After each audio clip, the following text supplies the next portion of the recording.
animal farm. Justice mean inequity. So who go say the truth? Who go say the truth? Christian can say silence. Islamic leaders silence. Kings and queens silence. Traditional leaders silence. So who go say the truth? We are the workers of comfort call. Now by area, why no better? We are the workers of comfort call. One guy's out here, why no better? Who go say the truth? Who go say the truth? Oh, you need it now, see what I see so. Now your friend on a nine come at them. Only papi obeka na sembia. So I want to obet you too. Everybody was afraid. And until I learned to my cottage again, once my board dumping one another.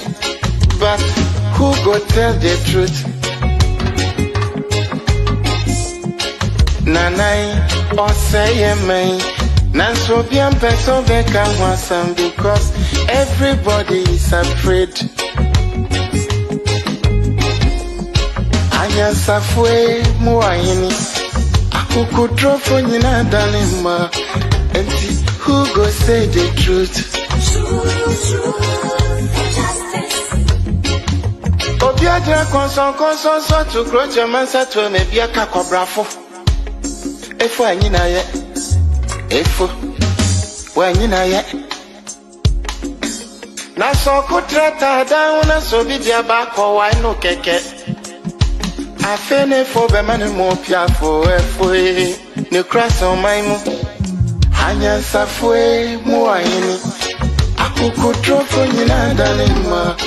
And who go say the truth? Abaya di bote chino. Yedi bi bebo nyande bi. Kachi sa udi oma upipi numa. Udi oma never shine my preference. But who go tell the truth? TUC silence. Even journalists silence. So then who go say the truth? Right is right.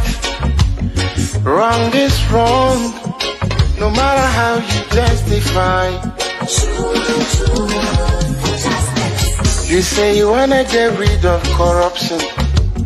Someone want to help you, now the person become your target.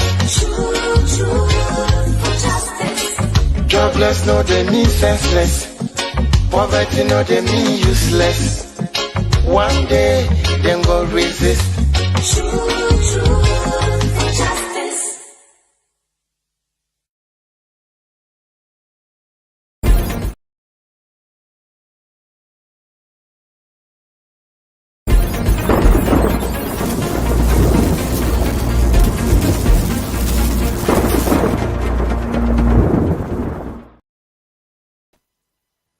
A very good evening to you and welcome to MyView show, your trusted space for national dialogue and accountability.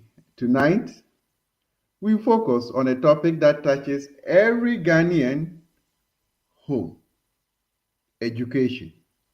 The NDC, now in power, made a very bold promise in its manifesto to reinvent our educational system from the ground up. But what does that reinvention really look like? From basic to tertiary, from classroom to curriculum, how deep does the transformation go? And what's the impact on students, on teachers, and the future of work in Ghana? We are live on your screens, on Switch by satellite, and on all our social media platforms, on Facebook, YouTube, Instagram, Twitter, from now X, and as a podcast on Anchor FM. Also, we are live. We are King's Radio. King's Radio, you can tune in. You can find it on TuneIn, Hine FM, the bright light of the Eastern region, and also on Sakina Information Center in Tatale in the Northern region, Jaframa TV in the Oti region, and many others. Join me tonight as we unpack the vision, the progress so far, and the road ahead. Stay tuned and keep sharing the links so that others will have the opportunity to join us as well. I will introduce my guest to you right after this short break. Stay tuned. Development projects and Nkokwan Ketenkete are all key components of the program. Right, Honorable Speaker, we have also allocated 51.3 million Ghana cedis as seed fund for the establishment of the Women's Development Bank. Mr. Speaker, we have also allocated 300 million Ghana cedis to the National Apprenticeship Program. Mr. Speaker, I repeat, we have also allocated an amount of 300 million Ghana cedis to the National Apprenticeship Program. Right, Honorable Speaker, we have also allocated an amount of 100 million Ghana cedis to the Edumewura Program. Mr. Speaker, an amount of 100 million Ghana cedis has been allocated to the National Codes Program. Mr. Speaker, another amount of 100 million Ghana cedis has been allocated for the payment of monthly allowance to all assembly members.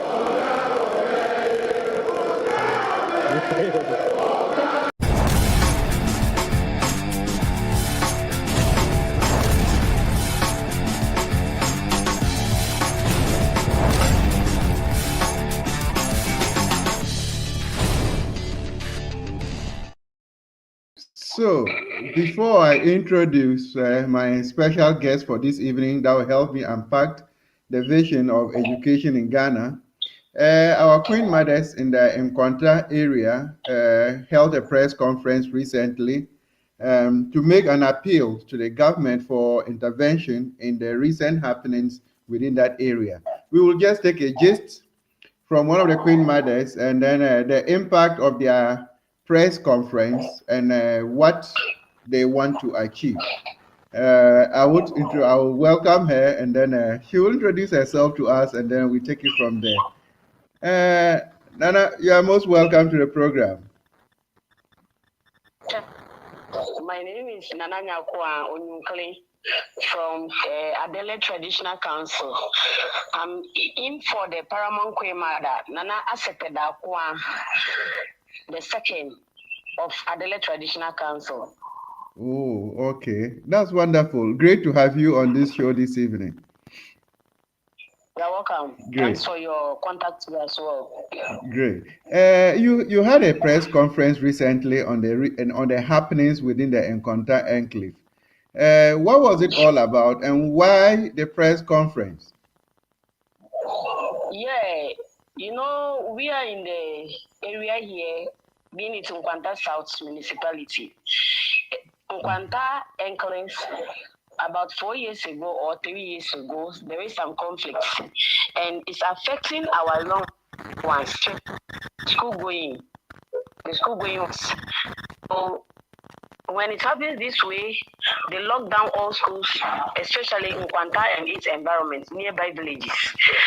So we see to it that it's very important as women, the Paramount Queen Mother see to it that it's very important as women and queens to come together to appeal from the government to come in our secure.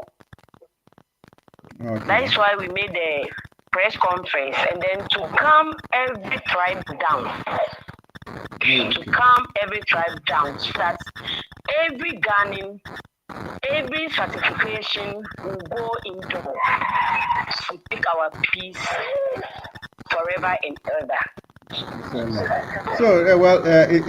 is a good move. We know very well that wherever there are disturbances, as soon as our mothers, women rise up, we know that definitely we will have a listening ear.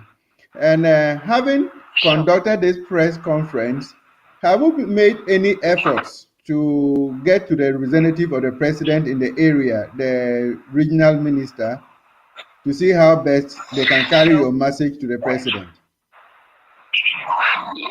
Sure. Well, before this president will come in, we have done that kind of steps for the previous government. Okay. But recently, we have just gotten the minister. So as we are seeing things going on, things moving on, we as women, we can see that there is no peace.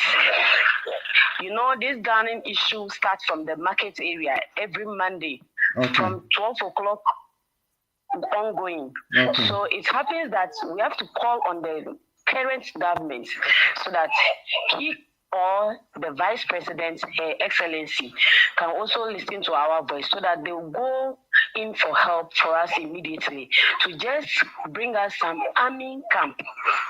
I think that will resolve the whole situation.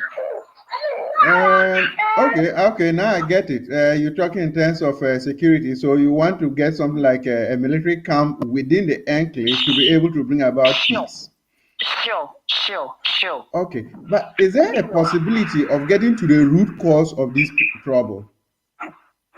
Yes, there is a possibility. So in our press conference, in our statement, we made a statement that the government should bring a committee, a critical one that can resolve stooling issue, so that in case any chieftain that may not respect what the government is trying to say, they will distill that chief. Okay. We are three different tribe here. We have the Adele, Achode, and the Charles. And each tribe their relative bundles as well. Okay. And so until now, do we still have the curfew in place? Yes, please. It's from 6 a.m. to 8 p.m. each day. So the students can't go for classes as usual. And then our women can also sell along the roadside. Our women cannot sell along the roadside. Those days, in Kwanta, when you come to the roadside, especially the main road station from Kwanta, up to 3 a.m., you get sellers around. But now, no one is there to venture. Exactly 7:30, they have all packed their things from there. So in this case, you see that all food become waste. All items become waste. So as women, that's why the paramount queen mother, Nana Dakwa Asete, the second, thought of and said, no, my queens, come together, let's talk and then ask for appeal from the government, especially our Vice President, Her Excellency Maami Opoku Jane, so that she can also add her voice to it for the president to take in the situation for us. Okay. Then we wish you all the best. But before I let you go, what message do you have for the people of Nkonta area, and especially the youth? My message is very short. We thank them for whatever they've ever done to bring in peace. So we pray that and we ask them to calm down, put all guns aside, let them come together and then reconnect our relationship. Because Adele man has getting married to Achode woman. Achode woman has getting married to Chalaman. Chalaman has also getting married to Achode woman. So in this case, the children are suffering. There is no peace between these children. So we are begging them. The paramount queen mother of Adele Traditional Council, Nana Dakwa Asete, she's seriously begging them on her knees, pleading on behalf that we should all come down, especially we the women, we should. Unfortunately, we've lost. As one family. As one family. Okay, then we will add our voice to yours, and then we'll echo it to all the membership of or the citizens within the Encounter Enclave. Definitely, we need peace, and without peace, there can't be any development. And we wish you very well. We will do our possible best to also push hard and ensure that peace can return to Encounter, so that life can return to its normalcy. Thank you very much for your time Thank, this evening. thank you too. God bless you for your show. And bless you as well. Bye. Amen. Bye bye. So that was the representative of the Queen Mother of Adalima, all sending out their voice and crying and asking for peace to return to the Encounter Enclave so that life can return to its normalcy. Having said that, it is my pleasure or for all of you to know that joining us this evening is a distinguished educationist and a thought leader from Pro Forum, from the diaspora, in the person of Dr. Justice Salifu, a key member of USA, and someone deeply invested in shaping new educational vision for Ghana. Dr. Salifu, welcome to the show once again. It's my pleasure to have you. Thank you very much, Doc, for inviting me again. It's a great Great. pleasure. Great. Okay, let's start by painting a broader picture of what we are about to talk about. From your perspective in particular, what are the most pressing current educational system?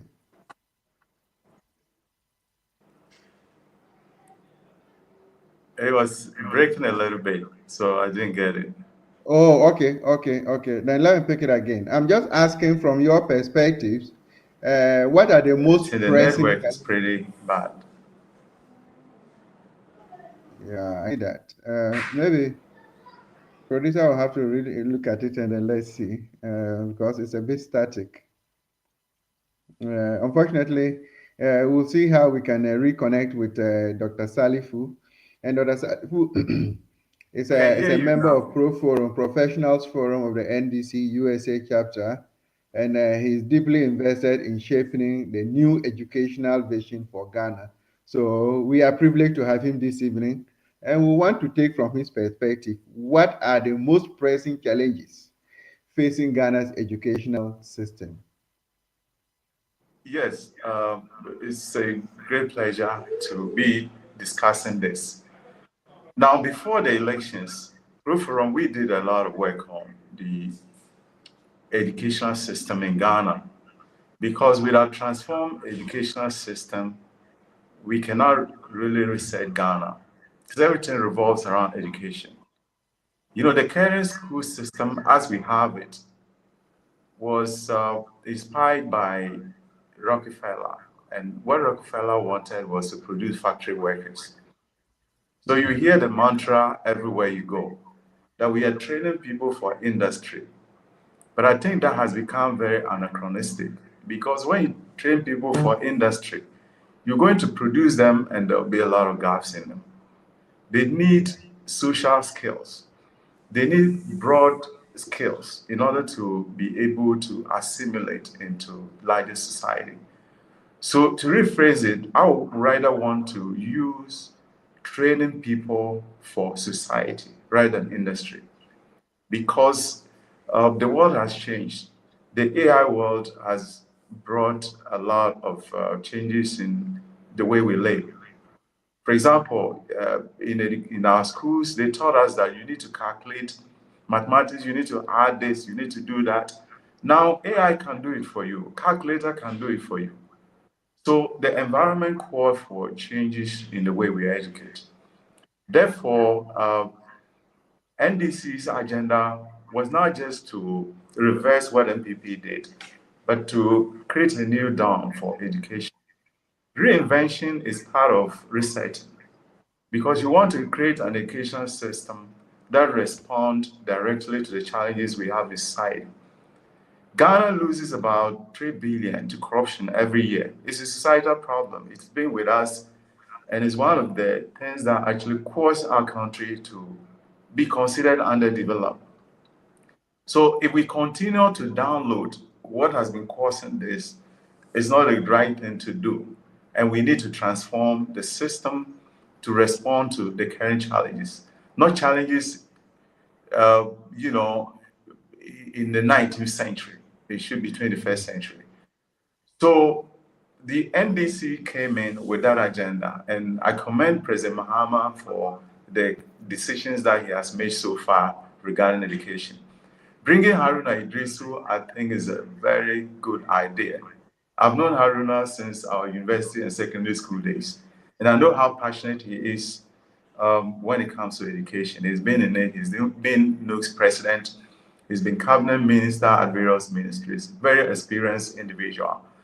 And I believe that it has provided a platform for those of us who are also passionate about education to contribute meaningfully to the development of education, reinventing it, and so that the education will be relevant today. If you look at school as it is now, if we continue on this angle, we'll only be producing people who will be unemployed from the day they leave school. They will also not be useful to society. We will not be able to cure the ills of society through education. So it definitely needs reinvention, and that is not a partisan issue. It's something that I think every Ghanaian should embrace. That we need to change our education system. How we change it need leadership, and I think President Mahama brought with him that attitude of providing platform for every Ghanaian to be part of the decision-making process. The Educational Forum offered Ghanaians the opportunity so they can look at education from every angle. What are we doing with the educational system? If you look at our country, there are a whole lot of gaps. We produce people who cannot do many things, who cannot produce anything, but they can consume things. And it has become a pattern. For example, if you look at people who produce, the mindset is that you only finish school before you look for a job. Yeah. But that should be reversed, because in the Western world, you and I know that it's not always the case. You can work and go to school. You can get education from wherever you find yourself, because the system allow you to do that. And by the time you graduate from school, your mindset is that you have to do certain things for yourself, not to sit in the MP's office in order to get a job. So I think the transformation that we need on the idea that all the problems above cannot be solved if we don't transform our education. Wonderful. You said something initially that the Rockefeller's ideology producing people for the industry, and that has continued consistently till this point. It means that it's from the policy direction. That's why we have as a policy in the country. Do we expect the NDC to make changes to these policies? Yeah, because you see, they're looking at it from that angle with us where we've always been. That means we produce people with a mindset that, and you hear that all over the place, that we need to link industry to education. And that is just reinforcing what Rockefeller advocated. He said, I need factory workers. Is that all we need to build our country? If you go back to history and look at people who are corrupt, most of them have degrees. And most criminals who caused us to lose about 300 billion every year, 3 billion every year, are educated, they have degrees. When they were appointing ministers, anytime it is announced, the person's degrees are listed, but his accomplishments are not listed. He was a deputy minister. What did he accomplish? Why are we picking him? Why can't they highlight on what he has accomplished? And that makes us feel that, look, this person can get work done, so we need to pick him as a minister. But the emphasis was he attended this university, he attended that university. At the end of the day, you may not be able to get the right caliber of people. It's not their fault, because our education system is like that. Look at the US cabinet. Donald Trump's cabinet, they don't have doctors in them, but they have a lot of people with industrial experience, life skills, that can really be used to impact whatever sector they go into. So I think we need to now begin to emphasize accomplishment. Even if the person hasn't been to school, he can still be able to fix societal problems. And the mindset will be that we are giving people tasks to fix our problems, not to show us how many degrees they have. So at the end of the day, the resetting agenda is a broad one that must encapsulate transforming basic education. We have a lot of things that we criticize, and I champion most of the criticisms against the previous government. They had a double track system that we have criticized consistently. Some of these programs, we don't need to just rubbish it and put it in the garbage. Let's ask ourselves how we can perfect them, so that they become very meaningful. As a teacher, I know one thing I need is a decongested class. I don't need to teach 100 people in one classroom. And then it becomes a class rally. The rally, they listen to you. And the expectation is that a lecturer is very knowledgeable. He knows societal problems and he knows the solutions. Therefore, he downloads it to our students and they can function effectively if that becomes the case. You need to remodel the classroom, and the objective is to bring the best out of the students also. It becomes more transactional. Whatever the students come up with, identifying societal problems, you must facilitate their ability, them to come up with solutions. And if we have solution-based knowledge, it's going to help our country significantly. We don't produce people who can speak English. An engineer who speaks English very well is seen as competent. The one who built bridge is not seen that way. But most of our bridges are built by Chinese. So why should we emphasize so much on English? So it's time that we produce people who can do things and not those who can consume things and explain societal problems. We all know the problems that exist in our society. But in our country today, because of the nature of our educational system, we produce people who are not problem solvers, who are not able to lead. Because leadership doesn't entail sitting on the stage or having big title, but influencing people to get problems solved. Look at our neighborhoods. You look at our neighborhoods, we have a lot of filth, we have a lot of garbage, we have a lot of plastic waste around. Do we still have leaders who can come and say, look, let's clean and mobilize the people, give them incentives, remove obstacles on their way so they get it done? At the end of the day, governance will be effective. So I think everything boils around our education. And if we fix education, we are going to put our nation on a stage to solve many problems that bedeviled us since independence. Because we can't continue the old-fashioned where they were teaching us how to use the bell. The school, when we were in primary school, you have to ring the bell for people to go on break. If you go to factory, it's the same thing. So they were training you for factories. And then 21st century, we need to move away from that. Wow. Since you are the head of research of Proforma, you did a lot of work, especially on education for Ghana. Let's narrow down to the NDC's research agenda. One, we want to find out what is the core vision behind the reinventing education under this agenda? Well, in Ghana, we have zillions of problems, unemployment, many of them. And the supposition is always that if we give them certain type of skills, they will not only be able to work or fill existing jobs, but they will be able to create jobs. The NDC's vision is centered around not just opening doors for the youth, but making the youth create their own doors so they can open it. If you look at an average student, in my university, we have engineering school, we have business school.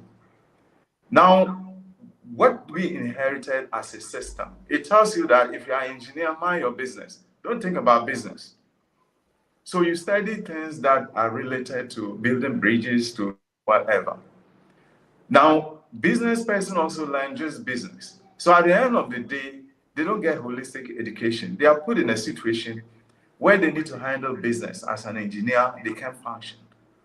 So we need to have a bridge so that someone doing engineering will have some knowledge in marketing, some knowledge in finance, some knowledge in human resource.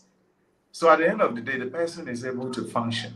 Because what theory does is that it gives you a tool, it gives you tools to actually apply to real world situation.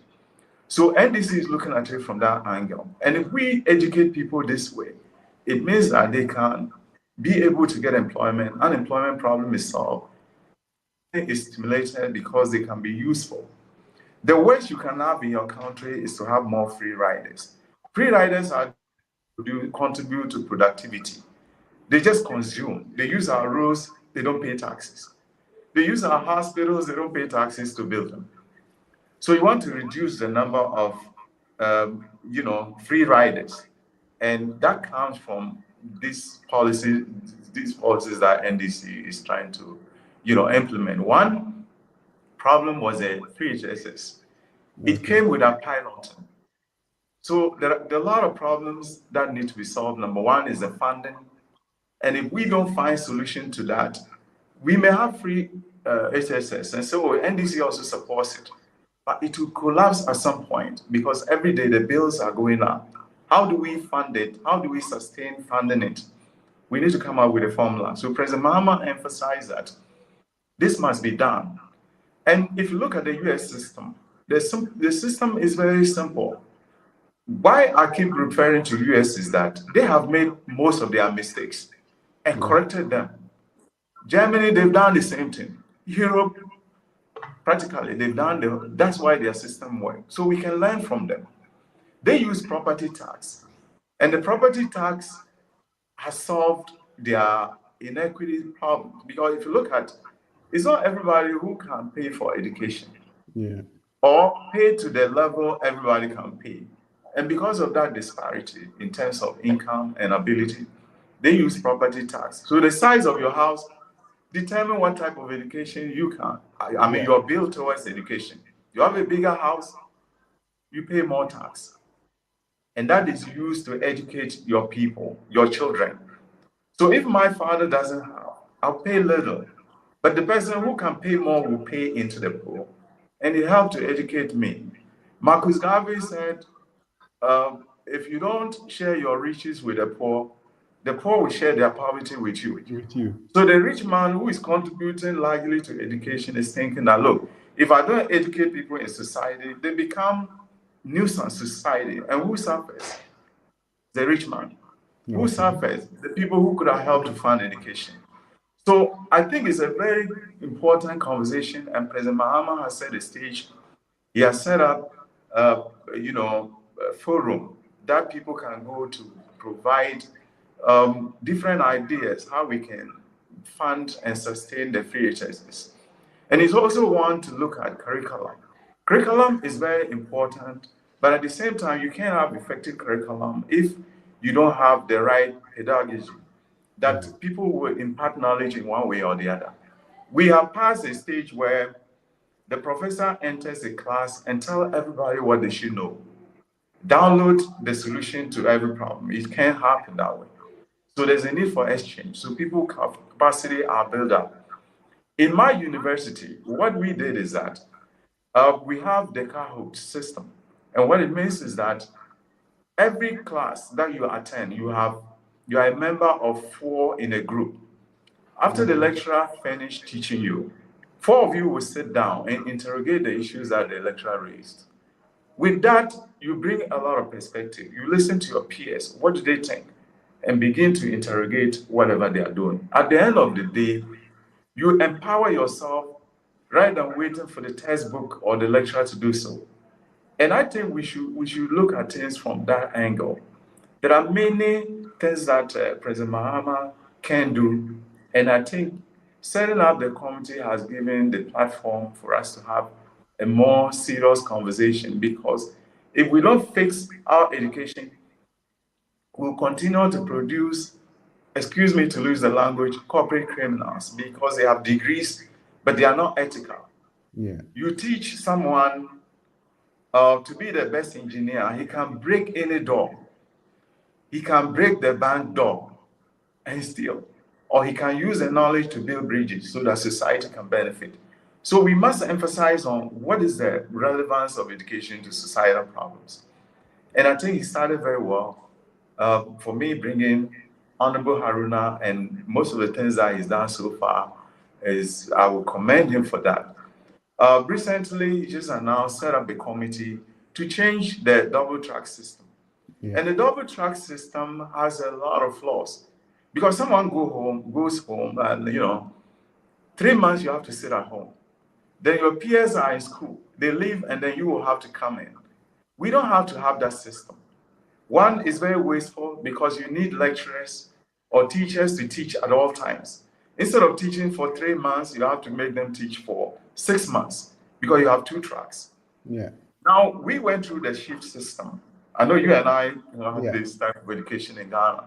So the shift system will allow the lecturer to come in. The teacher will come just one trip and then teach in the morning, teach in the afternoon.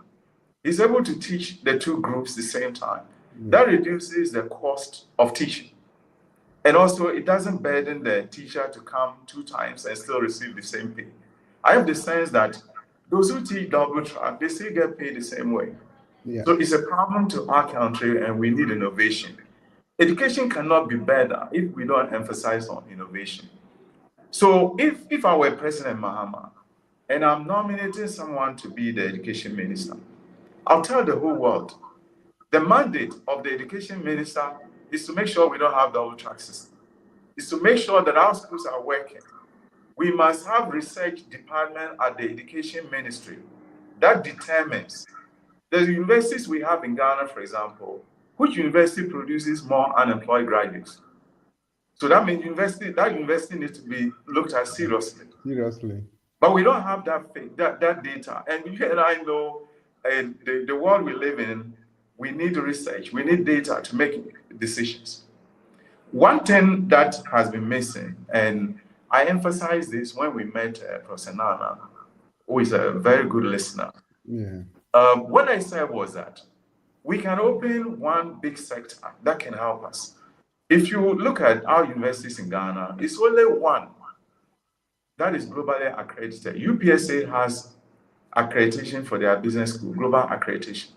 What it does is that if your schools are accredited, US, wherever Germany, they will come holidays and then take classes in your country. Because of the global accreditation, it will be accepted when they go back to their countries. And what does it do? It brings them, they spend money in our economy. They live in our homes, they shop in our markets, and that can stimulate economic growth. So when we look at the reforms that are required for us to get the right education, the dividends just doesn't lie in making people come up with titles, but it goes on to translate to economic prosperity. And if we do that, you take your degree and go abroad, they are going to respect it. Because there will come a time when you look for a job, you'll not be looking for it in Ghana.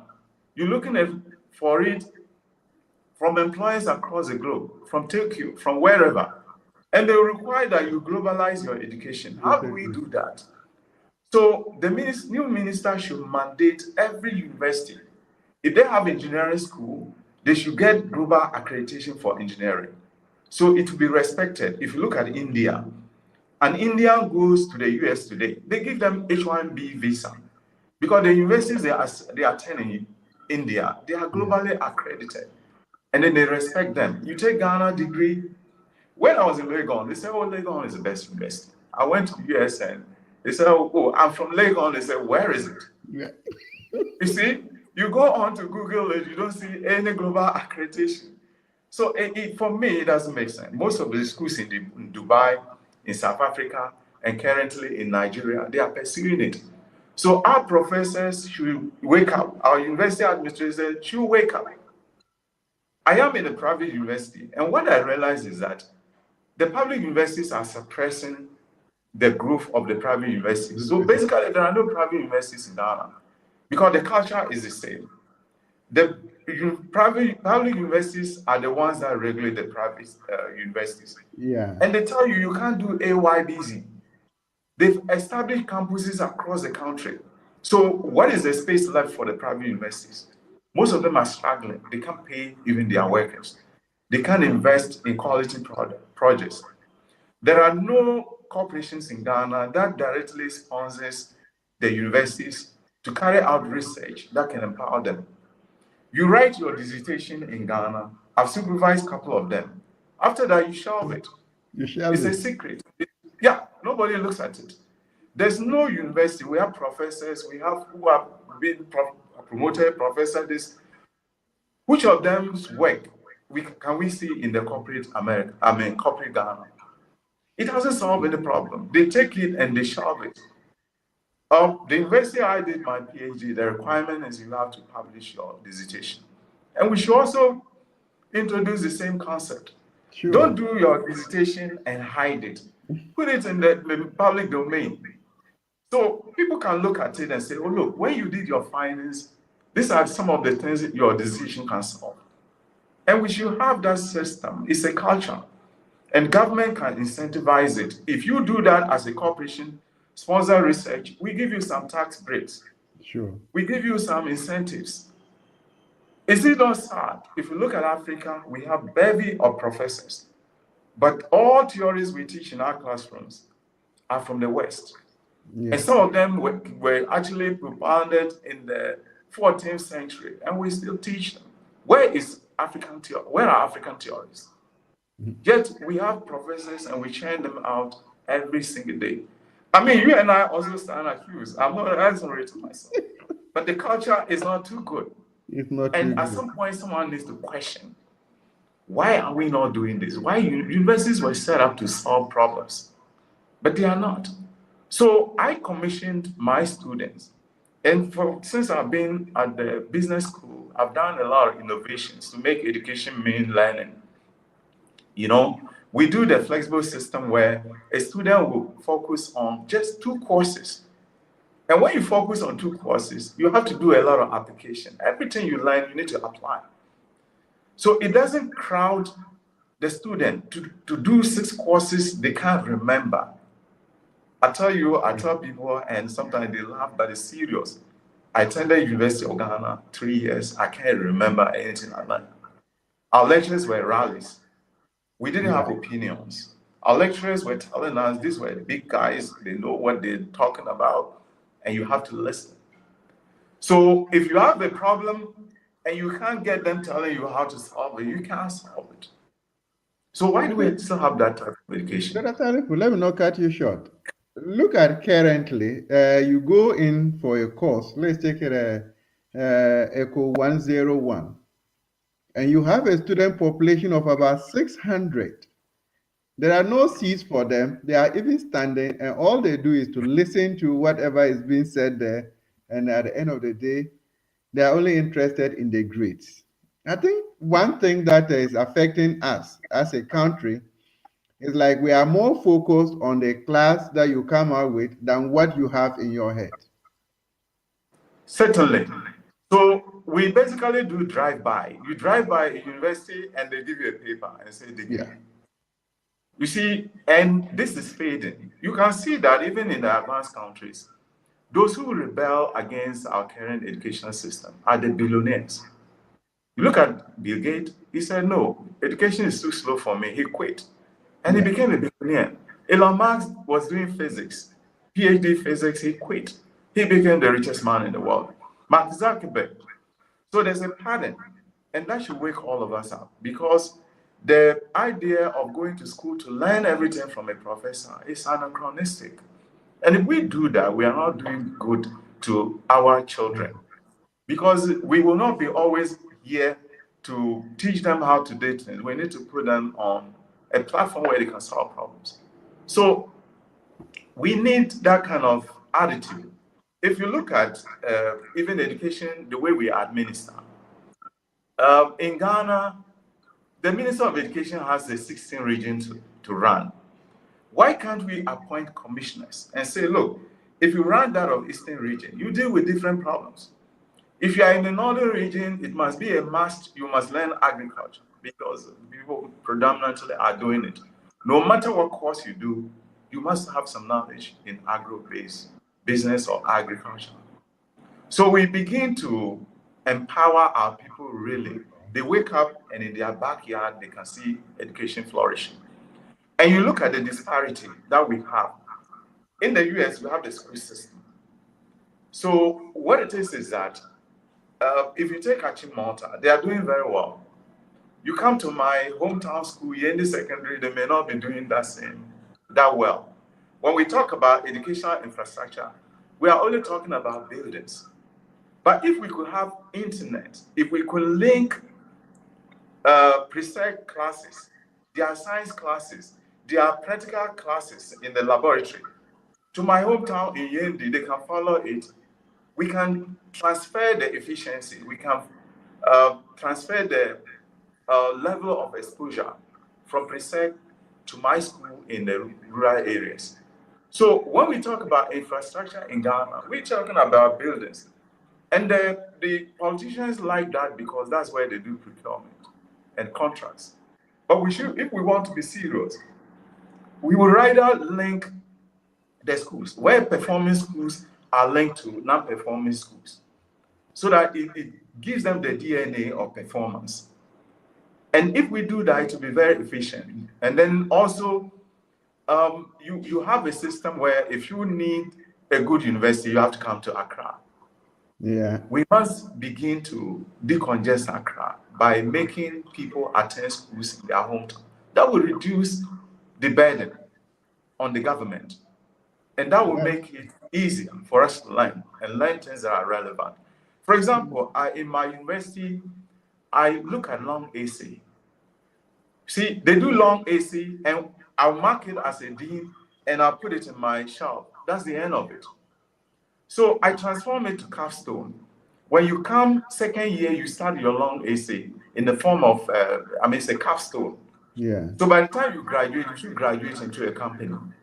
The problem you are trying to solve, don't just solve it, write it and go away with it. Set up a company to do that. So by the time you graduate, you have a job. And so far, the students are very enthusiastic about that. Some of them already have companies, and I tell them, if your mom is selling watch and you come to university, think about how you can remodel the watch business to be the best. Everything you learn, accounting, how can I apply this to my mommy's business? So by the time you graduate, you have already expanded your mom's business, and then you work with it, and we can create more prosperity. We can create new industries. We can do all the things above to eliminate the sense of underdevelopment that we have been dealing with. You have even answered most of my questions because I actually wanted to ask you, as a Ghanaian diaspora, particularly professionals, the role we could do to in driving our educational reforms. But you have even gone beyond that already. And you keep saying, in my university, are you running a private university or you are working in a public university? What do you have to tell us about that? Yeah, well, I work in a private university as a dean of business school. I'm the founding dean. So because of my level of my experience, because US, I attended 7 universities. I'll quit this university and go to other. So I've learned a lot from that. And I feel that experience is very important when it comes to university administration. And that is, my university is Lakeside University College. This university is non-profit. And what I try to do is to use it as a vehicle to empower people. In Ghana, for example, we brand people. We tell them, look, you didn't get mass in university, so you should go home and rot. You have nowhere to go.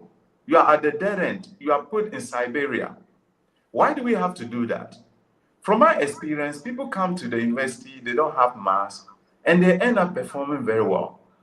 And they end up getting jobs. My first batch, I put them through all the things that I think they should go through. And 97% of them got employment. And up to today, I look at them and I could see the transformation and what it has done to society. So they should engage more of us who are coming from the diaspora, who looked at Ghana University when I left Ghana. Some of the things I didn't know. I got into a US class and I had to make a lot of adjustment because they made it very easy. It's not to exam is not to punish you. In Ghana, they tell, oh, professor is supposed to give you all the knowledge and then ask you to write exam and produce all of it. All So of at it. the end of the day, when is the productivity? So I am using the same idea and my understanding of it to expand that. For example, every student, I made them to debate. You must learn communication skills through practice, right? And I take them and send them to community and say, look, you learn marketing in school. So go to the community and look at businesses who don't have marketing systems.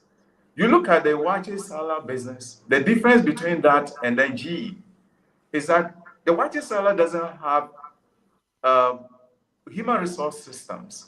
They don't have marketing systems. They don't know how to get a loan in a bank. Their business don't even have identity because they don't name the business. Yeah. They don't brand it. It doesn't have colors. So when my students go to neighborhoods, our neighborhood is fast growing and there are businesses. They sit down with the business owner and ask them questions. Do you have marketing system? No. Do you have human resource system? How did you hire the CEO? How do you get your workers? Do you look at their skill level? How do you upgrade it? So at the end of the day, they reconstruct the business. They take, for example, a coupe business that is on a truck, and they transform it to a point where they harness the value chain, where they can produce the product, they can transform the product and put it on the table of the rich and poor. So they grow the market and they will be able to enter different markets. This is progress. So I look at education that way, and I try to do that with my university. I mean, the department I manage. So everything is that way, and there's so much discipline. People are made to learn skills. If you take an average Ghanaian and ask them to introduce themselves, they cannot. They start That's to true. stammer. So when you come to our university, we have the career bridge. So you have to learn to introduce yourself to network. People go to places, they don't become relevant because people don't know who they are. So you are made to build this confidence and introduce yourself. You are also made to tell your story. One of the things that hold us back is time management. So I made the students to do time budget. You know how to do time budget and live with it. So you don't get stressed. Most suicides, I learned somewhere, someone told me, suicide in the advanced countries happen on Mondays. And it happened on Monday because Monday people don't like work. They use their Sunday to think about Monday. And they come to work, they can't take it anymore, depression, and they take their lives. So, in order to enjoy life and also have the critical stability that you need to function effectively, you must know how to manage time. You must be on time on everything. And my student learned that, which is a big plus. So we are just trying to move the Ghanaian culture towards positive. Ghana has very knowledgeable people, but the work culture that fit into development equation, and we need to really bring things back. Wonderful. Dr. Tao, let's take a short break so that I can read the messages from our followers. And when we come back, we'll look at the NDC reinvention of educational system. There are a few things, and then we'll talk a little bit about the programs that I run in your university as well, and then we can wrap it up. So, for those who have just joined us, this is my view show coming to you live on today's Ghana News TV. And we want to take the messages from our followers, and it's always a great pleasure to be with you. Jaframa TV, we are very grateful that you are carrying our feed. Good evening and greetings from Raura in the Oti region. Kokuyevu said, God bless you, Dr. Jerome, and your team. Oh, I've lost that. God bless you, Dr. Jerome, and your team, watching from Suhum in the eastern region. Koku, we are grateful. Mavis Watem. Mavis says, I know President John Mahama would definitely act on it. Peace is very important for development. I'm sure you're talking about the Nkwanta area. Yes, he has made a bold step. Oh, Daniel, okay. Danny, very good to see you online today. I'm lifting high my thumb for this program. Dan, we are very grateful. I hope you are back. We'll make time and we speak. Take good care of yourself. Nyami says, Encounter needs peace. Thank you very much for your courage, for your coverage. Adelema is very grateful to you and your network. We are indeed very grateful that we have raised our voice to it. Nanata Fremu says, Dr. Salifu is very right. Our educational system needs to be reformed. Greetings from Tatale, Northern, and the Sakina Information Center listeners. Tofik is here. Good evening, Professor Pan. Good job and greetings from Tofik. Tofik, we are very grateful and that you are part of the show this evening. Bob Kimpim says, watching from Paris, France, seated for some real education. Indeed, it is. Patience Daku says, good evening, watching from Hamburg, Germany. Patience, we are grateful. Oh, Freddie, it's been a while. I'm very happy yesterday when an MPP person told me he will be happy if President Mahama cancelled boarding schools and make all senior high schools day schools, which I share the same sentiment. Good evening, bosses. Oh, Freddie, we are very grateful. Indeed, it is true. Ghana Infie says, good evening. I really love what I am watching tonight. This is what we need to hear at this time of our history, watching from Bususum in the Fantiakwa South District. Frimpon says, thank you very much for this educative program on educational reforms, watching from Akuse near Somonya. Oh, Nyame, you are back. Please, where is Dr. Salifu University located? Does he have accommodation for maybe someone from Nkonta or Jasikai? We would ask him. We will talk about his university, the courses, and where it's located, and how you can easily have access to it. Ghana Infie is back. What are some of the courses at Dr. Salifu's university? Yes, we will get to it. There are three main courses that came up, and then we'll look at all of them and see how best it can fit into your system. So this has been today's Ghana News TV, MyView show live, and we're discussing the educational reforms that has been boldly put out there by the National Democratic Congress, looking at how our systems can rather change to ensure that we come out with people who are independently ready to start their own jobs rather than wearing black ties and moving from one office to the other looking for jobs which are not in existence, even though we can create them by our educational system. So if you have just joined us, you are most welcome to this show, and stay tuned. We have Dr. Salifu, who is sharing a lot of insights into the educational reforms with us. Okay, so my producer will bring back Dr. Salifu, and then we'll see.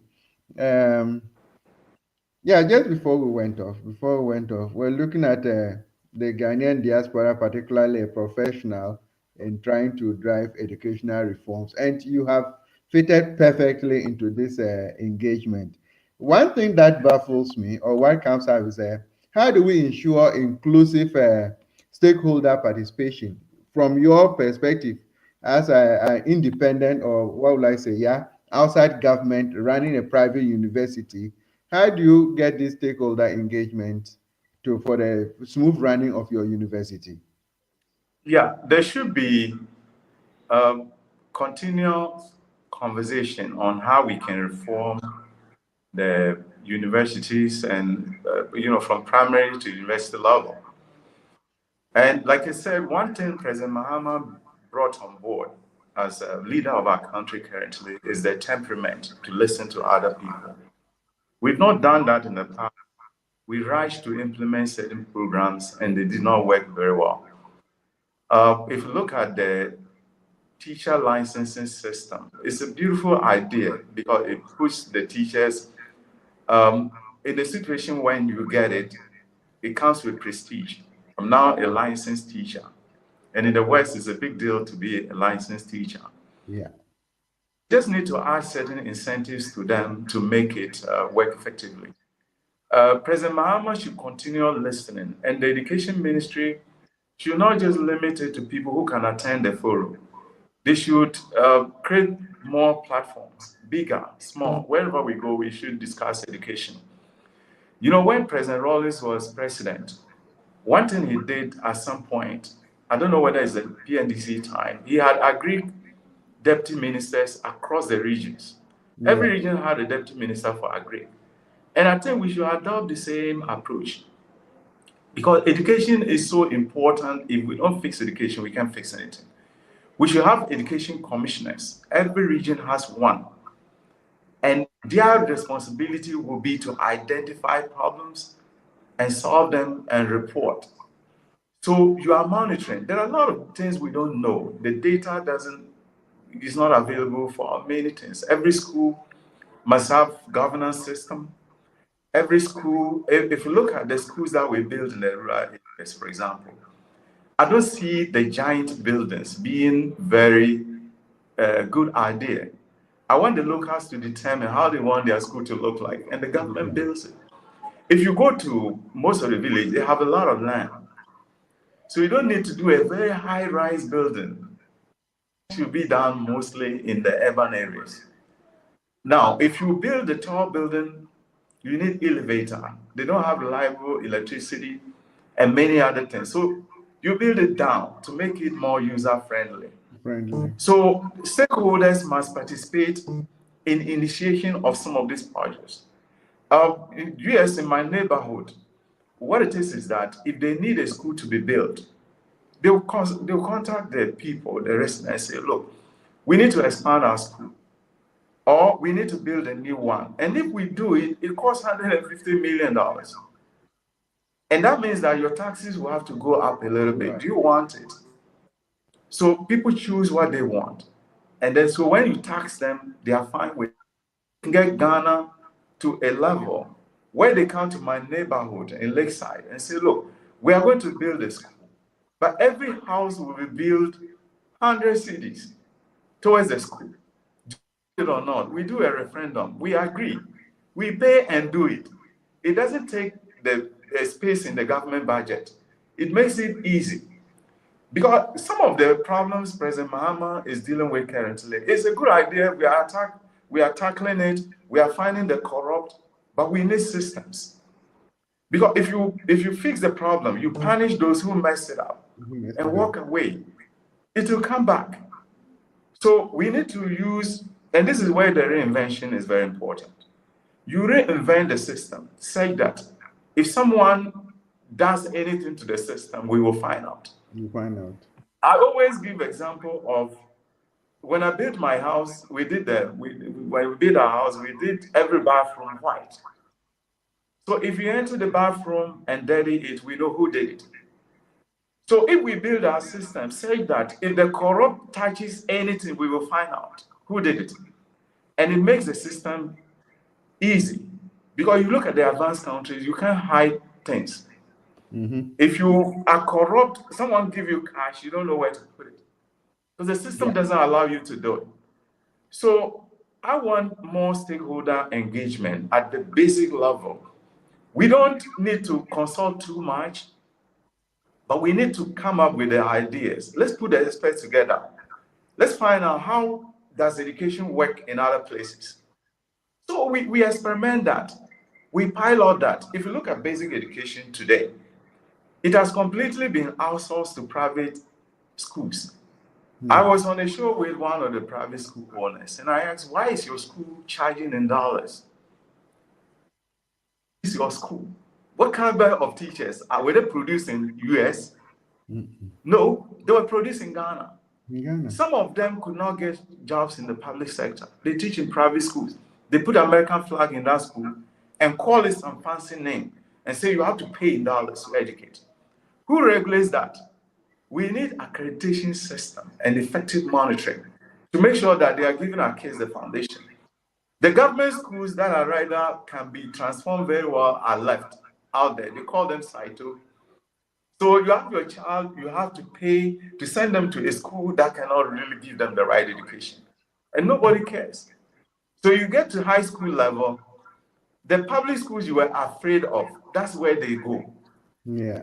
and they go to that public school. When you fail one subject, you fail maths, but you pass all of them 1-1. You can't go to university. So the person is left to rot several years before they go to university. But in university, it's not only maths you study. Let's give those people the chance. For example, if you take the double track system, even if you want to remodel it, when I'm in school, 3 months, when I go out of the school, President Mahama has just announced the apprenticeship system. So when you are out of school, you are not in session, you learn the apprenticeship. You learn it. Those days we learn woodwork. Our girls learn home science. It's better to give someone skill to run a home as a married woman than give them skills they can find jobs. So let's make it holistic. If you go to school, you are there to learn everything. Let's give them opportunity to learn everything. And I think more stakeholder engagement, the approach President Mahama adopted, is very good. He also wants to reform the teacher licensing system. Okay. You don't put a 56-year-old person through exam to get some license in order to teach. You have to give them incentive to learn.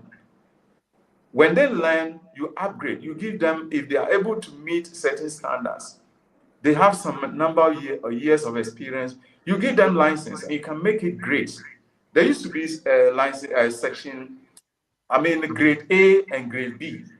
So when you get to the pinnacle, you get the A. And then if we want to really incentivize, motivate our teachers, we don't need to build bungalows for them in wherever they work. And when they retire, they go home, they don't have a home. We should make it mandatory. When you are a teacher and you get to 40 years or 35 years, the government will build a house and sell it to you a mask. They take it from your salary. So by the time you are 60 years, you already have a home. You retire with home and you will be living in dignity. Most people leave the teaching profession and get ushered into poverty. So their example doesn't motivate other people to want to get into it. Instead of paying them allowances to graduate and they can't even find placement, why not come up with a system that gives them a decent pension? And teaching is said that the more teaching and medicine, the more experienced you are, the more useful you become. Why can't we elevate that? So let teachers don't retire basically at 60. When you get to 65, when you get to 60, they now move you to a different level. And you will be earning maybe more and then teach the next 5 years or the next 8 years. Because people now live long because of medical technology advancement. And therefore, teachers can be incentivized and they'll feel good about it. My mom was a teacher. She never lived in a house where there was electricity before she died. Because what she was earning, she used that all to pay for her children to also go to school. So at the end of it all, teachers' children should be given incentives. If my parent is a teacher, I should be giving some special treatment to motivate the teachers to give up their best. And there are multiple incentives. For example, in the US, when you get to 55 years, they usher you into benefit zone. You can buy houses in certain communities at a discount. You see, you get some things free. When you even enter the bus, if there's a place for you to sit as a senior citizen. And people get up and dignify age. So we should dignify our teachers, and that is going to incentivize them to give up their best. This doesn't cost huge budget. We can be an indebted country and still do this. It's just a matter of planning and policy. And we can incentivize teaching, give them the right motivation, and they can give up their best. Allow them also to teach. We shouldn't impose these things on teachers. We should ask them to innovate and recognize them as such. Instead of doing national award, every school must have award system where you recognize the service of teachers. And I think President Mahama has thought about many incentives, and we can still add more. And when he gets to implement this effectively, we'll have one of the best education systems. And therefore, they can support the industrial push he wants. We can create new industries. We can have students who graduate from universities and they are not looking to go by road. Some of them feel that their certificate worth less than Banku and Tilapia. For me, we need serious reinvention, and the reinvention is very critical if we really want to reset our education. Okay. Dr. Salifu, our time is far running out. But what I want us to do now is, my producer, kindly bring back the Lakeside University flyer, and then we can have a discussion on it, and then let's see. Because people are asking where the university can be located and then the courses that are being run. Because what you are doing, what you basically just spoke about here is what I actually think we should be doing. Because it allows the student, or let's say once the student graduate from the university, you already have first-hand experience or what is expected of you on the field, because you learn it in the classroom, you practice it, and then it stays with you. Rather than us trying to come with this classification, you must be, even in Ghana, when they make an advertisement, you have a second cut-off point, second class upper. So anybody with second class lower and below, you are completely out of it, But the experience is what counts. So let's see. Producer, please. Yes, our university is located at Lakeside Estate in Accra, Eastern Accra. It's very accessible, very vibrant community, and also with a lot of amenities. We are linked to Marina Center. We have the best water park in the area. And our university was established by someone who is no more. May God forgive him and give him the best place in heaven, because he built this to help people. And those of us working there, we are there to sacrifice to create the best environment for the youth of this country to get the right education. At the university, we try to maintain very small class size. Our classes are very small, so we can have lecturer-student interaction. And if you have that, you avoid the rally situation where you don't. In Legon, we used to go through a system where they say you can't ask lecturer a question, you ask only the TA. So this we have actually dismantled and create smaller classes. And what we also do, we do a lot of things to empower our students, and student empowerment is our biggest asset. For example, we have the work study program. In my office, for example, as a dean, I have more than 4 students who are working in my office. They are not just working, but it's an extension of their classroom. They learn, I mentor them, and it gives them the critical exposure that they need. So when they come out and you employ them, they are able to function effectively. Ethics is the biggest problem, like time management and all that. We are the only university with career bridge program, where you learn to introduce yourself, where you learn to discover yourself, because you are a brand and you should be able to tell the world who you are. What are some of your qualities? People have certain qualities they don't know. So we try to expose them to this self-awareness so they can build the confidence, they can build a profile, they can begin to value themselves, they can begin to make themselves relevant in society. They gain skills that will really be able to be used. We declare Wednesday. Every Wednesday is a skill day. And the skill day means you can learn anything. You learn things that sometimes are very unconventional, but you can use in the future. People have talents, they don't know how to hound the talents and then add value to themselves or to create businesses. So we expose them to all that. And then our exams are done every 5 weeks. You take 2 classes at a time, so you don't get a crowded schedule. And what we have done in addition is that every student from second year know how to prepare a CV, how to do a cover letter, how to search for jobs. And once they are able to do this, we dispatch them to the community to look for jobs. We have reversed the notion that you need to finish school before you get jobs. That's what our fathers were taught. And we were also taught that. Yeah. But the reverse is the situation now. You work whilst you go to work. I mean, you go to school.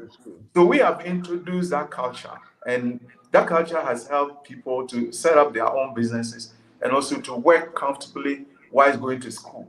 It's an empowerment project. So Lakeside University, we have engineering, we have business, we have computer science, and all these programs are loaded with creative ideas.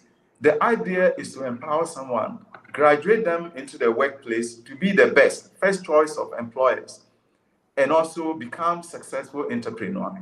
So everybody who graduates from our business school from now on must have a company, because we set up teams from second year and they start building their companies. Some we expect we start running their companies before they graduate, instead of them writing long AC and they are of no relevance. And also we are trying to now, because if you look at universities in Ghana, it's like you go to university, it's 4 years sentence. We use 4 years for every university. We say you will graduate in 4 years. Why do we have to do that? If I can do it less, give me a chance to do that. So with our system, flexible system, you get enough credits, you can graduate before 4 years. And we should make it that way. We should use innovation to make education fun. We make it, for example, the university, what policy I took from the US military and implemented was, don't ask, don't tell. You don't tell your tribe to someone and they don't tell you their tribe. We value the common humanity we share. So everybody has that culture. When they meet you, they talk about who you are. It's not about your tribe. It's not about the height of the person or where your upbringing. We try to bridge the gap between people and then create a formal common agenda for them and involve them in many things we do. Decision making wise, I formed the Dean Advisory Council. So the Dean Advisory Council made up of students, their representatives, and they meet with me to tell me the type of education they think is relevant. They have input in everything we do. So at the end of the day, if our transformation agenda is executed, trust me, we'll be a first-class business school. So if you want to be part of us, we have the tri-class system. You can come and attend classes before you even get admission. So you see how we teach. You see the culture we have. And if we do this across board, we can revolutionize education so that education will mean learning, will mean empowerment. You go to university, you come out and you can impact society, not just corporations you impact. Because when you understand society, then you are on a path to empowerment. We don't believe that we have to pick the best and admit them into university. We believe that we pick anybody we want, we get along the way who is willing to learn and graduate them to be the best. Where they start is not important, but where they graduate to is important. And before I end, every university must now track where their alumni go. Every university should be extending themselves beyond graduating students. When you graduate, you need to still keep in touch with and try to provide the support, the motivation to keep achieving. And we should know which university doesn't do well when it comes to getting their graduates employed. So once it becomes that competitive, people will sit up and ask themselves, what do we do to make our graduates very relevant in the job market or entrepreneurial space? I think, Dr. Salifu, will need to have a second look at your university in particular as compared to the traditional universities, because there are a lot that we've got to learn from it. As I sit here, usually I do knowledge exchange with some of the universities, and my experience from the technical universities in particular is so disappointing, to say the least. If you compare what happens in, let's say for instance, in Germany here. In Germany, before you can teach in a technical university, you must have the experience from the industry first before you can go in there to teach. Yes. But you go back to our country, the technical universities, or even graduates from the technical university, are competing for the same jobs with those from the traditional universities. Then you go back to the university. the lecturers at the technical universities have no experience from the field, and yet they are teaching people who are being prepared for the industry or the middle manpower of the country, or of the economy, and it leaves much to be desired. And what you are doing from your university is exactly what our generation should be doing for the current crop of students that we are bringing up from our educational system, because their practical experience before even getting out of school is very, very important. Uh, Before I let you go, if you had to speak directly to Ghanaian youth and educators tonight, what message would you leave with them about the future of education in Ghana? Yes, I think your example is very good. We had the mechanical engineering department. So my thinking was that mechanical engineer should be able to fix his car, but they rather go to the theater wayside to fix it. And sometimes they don't get involved; they just go and then they fix it for them. So why are we learning engineering if we can have people who can fix things? So, like you said, people in academia must have the right skills. And the right skills doesn't only come from academia. Many people published and became professors, and none of their publications actually impact society. So I want us to reform that system. Corporations should now be involved in knowledge generation, because if you don't generate knowledge, you are at a disadvantage against the very competitive, companies abroad. Because over there, other places, they invest a lot in research. Yeah. And because of research, they have innovation. And when you are in a market, because markets have become globalized, so you don't want to compete with, competitors who have research information to deal with. They have advantage over you. Over you. So corporations should come into private sector, especially at the major universities, to invest. And I think the public university should give the private university more space to operate. The public schools now, they have branches almost everywhere. So at the end of the day, where do they expect the private universities to get their students from? And regulation is so rigid. I think in policy making, universities should always involve the private universities. Yeah. Because they are able to innovate. They have like we talked about industry. Yeah. When I went into academia, before I went into academia, I worked in banks for 16 years. So anytime I walk into classroom, I use a lot of, I have zillions of examples. And I usher myself into the workspace, bring myself back, and then connect with students. So sometimes you are able to break things down to their level. And as a teacher, you need to also keep upgrading.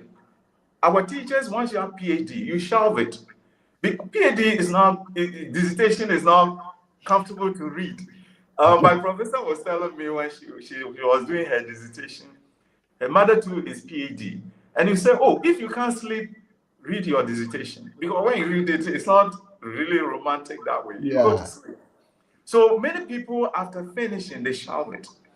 We should create platform. Instead of us talking too much about politics in the media, I want to see Professor AYBZ sitting on Joy FM, sitting on many of these platforms like we are talking now, to talk purely about their dissertation. How can it solve problem in Jomoro? How can it solve problem in Boku? There's Boku conflict. Someone has written about conflict. Let's give him space to talk. So we begin to make our country run on knowledge, not on the trial and error. You asked people in our country, they can, talk a lot about, they can remember what happened in politics yesterday, but they can't talk about what's wishing Professor AYBZ came to impact them. So we should begin to carry out reforms. Once we put everything on government, let's form partnerships. Let's begin to sit down, academic, let's create platforms. And then we sit as educators and ask ourselves, where do we go? What do we see? Where do we want to see our students the next 5 years? Where do we want to see Ghana? We have to be competitive. And the competition will start from the culture as educators. We also begin to introduce. So we have knowledge-based economy. We have knowledge-driven country where everything is done by the knowledge we create. We generate knowledge and then we apply it. It's our own knowledge. You see, if I go to Harvard University and sit in the same class with a white man, and the white man works for IMF, Ghana government will take them to advise them, but they won't take me. Because they think that there's that difference. We can't use our own technocrats. We have a lot of technocrats in Ghana. And when you deal with Ghanaians, you see how amazing they are. They are very knowledgeable. I've worked with people in US and Ghana. Ghana has very knowledgeable people. But the culture doesn't support people who are innovative, who are willing to put their life online to impact systems. And we need that type of leadership. You don't need zillions of degrees to run a university. You can be you need to have just the culture, the ability to drive progress. One of the most successful universities in Ghana is Ashesi University. And the president is not a PhD, he's not academic. He has run it and put a lot of quality to what he is doing. And that should challenge every educator, every university. Basic schools, we must ask ourselves who teach our children. Some people pay all these dollars and they've never asked. My kids came here and I was asking the schools that I was going to, who have you produced? See, so every university should publish who they produce. Most of the people who are running our country today, leadership, both in academia, in politics, and in the private sector, they all came from the private sector. Public universities that we criticize and send our kids to the private schools. So we should begin to reinvent our education. And President Mahama's leadership, trust me, is very accommodating, and we need to take advantage of it. Honorable Haruna is in charge of education. Like I said, I've known him for a long time. He's an achiever, both as NUC's president, both as minister. He did a lot to impact not only education, other sectors. And he's so open. People should not be afraid to walk his office and tell him, let's fix education this way. At the end of the day, we all benefit. Yeah. Thank you very much. I think we will have another opportunity. Then we can look at other areas within the educational system, because now they have started the discussions about reforms and all that. I know 2-3 months we would have seen certain policies in place, then we can discuss them and see how beneficial that will be for the educational system. So we're very grateful, and thank you very much, Dr. Salifu, for your insight and your commitment to Ghana and your passion for education. We are indeed very grateful. And for those of you out there, the conversation is just the beginning. We hope it inspires action and accountability and collective purpose. So wherever you are, especially you, our viewers, thank you for joining us. Let's keep asking tough questions and dreaming of a better Ghana. Good night, and see you next time on today's Ghana News TV. Until then, I am Jerome, your host.